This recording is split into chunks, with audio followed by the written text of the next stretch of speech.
Welcome to my channel. நீங்கள் பார்த்துருக்கிறது அவினாசி ரோட்டில் திறந்த விடப்பட்ட புதிய பாலம். 1690 கோடியில் வந்து அதிமுக ஆட்சியில் ஃபண்ட் ஒதுக்குனாங்க. அதாவது 2020 அடிக்கல் நாட்டப்பட்டு பாலம் வேலை நடைபெற்று கொண்டிருந்தது. 2021 ஆட்சி மாற்றம் ஏற்பட்டது. அதுக்கப்புறம் வந்த திமுக கவர்மெண்ட்டு இந்த பாலத்தை கரெக்டாக பண்ணி கொண்டு போனாங்க. ஆனால் இந்த ஃபண்டு பூரா அதிமுக ஆட்சியில் வந்த ஃபண்டு அவங்க ஒதுக்குனாங்க. மொத்தத்தில் எடப்பாடியோட ஆட்சியில் போடப்பட்ட பாலம்தான். அதுக்கப்புறம் வந்த கவர்மெண்ட்டும் பாலத்தை கரெக்டாக கொண்டு போய் ஓப்பன் பண்ணி விட்டாங்க. அதிமுக ஆட்சியில் போடப்பட்ட பாலம் என்ற பெருமை கோயம்புத்தூருக்கு கிடைத்துள்ளது. மிக நீளமான பாலம், தமிழ்நாட்டில் மிக நீளமான பாலம் என்ற பெருமையை பெற்றுள்ளது. இந்த பாலத்தில் போனீங்கன்னா அதாவது 10.8 கிலோமீட்ரு, 17.5 கிலோமீட்டர் அகலம். கோல்டு வின்ஸு போகிறக்கு இந்த நார்மலாக பார்த்தீங்கன்னா ஒரு 6 நிமிஷத்துலேருந்து 7 நிமிஷம் வரைக்கும் போகலாம். இந்த பாலம் இல்லாதப்போ கோல்டு வின்ஸ் போகணுன்னா 1.5 மணி நேரம் ஆயிடுது. இப்போ வாகன ஓட்டிகள் கொஞ்சம் மகிழ்ச்சியாக இருப்பாங்க. இந்த பெருமையெல்லாம் அதிமுக ஆட்சியில் போடப்பட்டவருக்கு எஸ்பி வேலுமணியன் ரொம்ப முயன்றார் இந்த பாலம் கட்டுறதுக்கு. அவங்க ஆட்சியில் வந்து ஃபண்ட் ஒதுக்குனாங்க. அதுக்கப்புறம் வந்த ஆட்சியாளர்கள் சரிவர செய்து விட்டார்கள். இன்றைக்கி இந்த பாலத்தில் கேமரா மாட்டும் பணி நடைபெற்று கொண்டிருக்கிறது. அது என்னென்னா, போகிறவங்களாம் 80 கிலோமீட்டர் 90 கிலோமீட்டர் ஸ்பீடில் போகிறாங்க. ஆனால் நம்மளுக்கு உயிருக்கு உத்தரவாதம் இருக்கான்னு கேட்டால் அது எனக்கு தெரியாதுங்க. ரொம்ப பயமாக தான் போகணும். என்னென்னா, வண்டி நம்மளுக்கு கையில் கிடச்சா என்னமோ ஒரு ரேஸில் பறக்கிற மாதிரி போகிறாங்க. நேற்று இந்த பாலத்துக்கு அடியில் ஒரு விபத்து நடந்தது. அதாவது நின்றுட்டு இருந்த லாரியில் கொண்டு போய் கார் அடித்தான்னு சொல்கிறாங்க. நான் பார்க்கல. அதில் ஒரு 2 பேர் இறந்துடுறேன்னு சொல்கிறாங்க.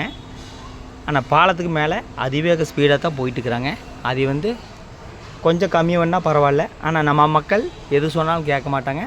மொத்தத்தில் இந்த பாலம் தமிழ்நாட்டுக்கு நீளமான பாலம் என்ற பெருமையை கோவை மாவட்டத்துக்கு பெற்றுத்தந்த திரு எடப்பாடி பழனிசாமி அவர்களுக்கும் திரு எஸ்பி வேலுமணியன் அவர்களுக்கும் அதுக்கப்புறம் வந்த திமுக ஆட்சியாளர் அவர்களுக்கும் என்னுடைய பாராட்டுக்கள். யாரையுமே குறை சொல்ல விரும்பல. ஆனால் அதிமுக ஆட்சியில் போடப்பட்ட பாலத்தில் பெஸ்ட்டு பாலம் இது. கொங்கு மண்டலத்தில் மெயினான பாலம், அதுவும் தமிழ்நாட்டில் நீளமானம் என்ற பாலம் என்ற பெருமையை பெற்றுள்ளது. அதாவது இன்னொரு 6 கிலோமீட்டருக்கு எக்ஸ்டெண்ட் பண்ண சொல்லியிருக்கிறாங்க.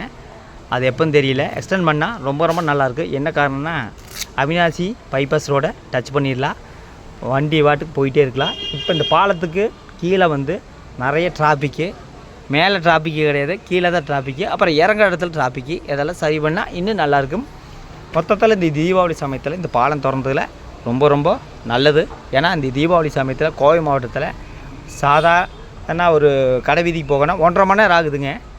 ஆனால் நல்ல வேலை இந்த பாலம் ஓப்பன் பண்ணனால மக்களுக்கு கொஞ்சம் சந்தோஷம். 5 இடத்துல பாலம் இறங்குற அளவுக்கும் ஏறுற அளவுக்கும் கொண்டு வந்துருக்குறாங்க. அது ஸ்டார்டிங் எடுத்துட்டிங்கன்னா உங்களுக்கு நவேந்தியா, அப்புறம் ஓப் காலேஜு, அப்புறம் விமான நிலையம், கோவை மெடிக்கலு, இந்த 5 இடத்துல பாலம் ஏறலாம் இறங்கலாம். நல்லா பண்ணியிருக்கிறாங்க. அது யாராக இருந்தாலும் பாராட்டித்தான் ஆகணும். மொத்தத்தில் மக்களுக்கு நல்ல பயனுள்ள வகையில் சிறப்பாக பாலத்தை அமைத்து கொடுத்த அதிமுக பொதுச் செயலாளர் எடப்பாடி அவர்களுக்கும் எஸ்பி வேலுமணியன் அவர்களுக்கும் அதுக்கப்புறம் திமுக ஆட்சியாளர் அவர்களுக்கும் என்னுடைய பாராட்டுக்கள். மக்களோட பயன்பாட்டுக்கு இது முக்கியமான பாலம். ஃபஸ்ட் கிளாஸாக கட்டிக்கிறாங்க. நல்லா அதாவது அந்த இப்படி ஏறுற இடத்துல திரும்புகிற இடத்துல பலூன் மாதிரி 5 பலூன் வச்சு அமைச்சிருக்கிறாங்க. அதனால் யாராச்சும் கொண்டு இடித்தாலுமே விபத்து ஏற்படாது. நல்லா பண்ணியிருக்கிறாங்க, பிளானோடு பண்ணியிருக்கிறாங்க. அவர்களுக்கும் என்னுடைய பாராட்டுக்கள். மொத்தத்தில் இந்த பாலத்தில் இன்றைக்கி கேமரா மாட்டும்படி நடைபெற்று கொண்டிருக்குது. எல்லா பக்கம் கேமரா மாட்டணும். என்ன காரணம்னா, 30 கிலோமீட்டர் போனாலே ஃபைன் அடிக்கணும்.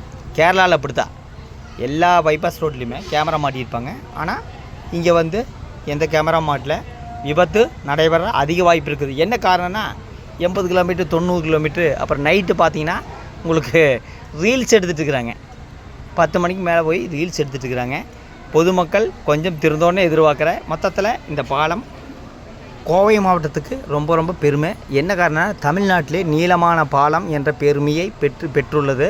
அதை பெற்றுத்தந்த அதிமுக எடப்பாடி பழனிசாமி அவர்களுக்கும், எஸ்பி வேலுமணி அண்ணன் அவர்களுக்கும், திமுக ஆட்சியாளர்களுக்கும்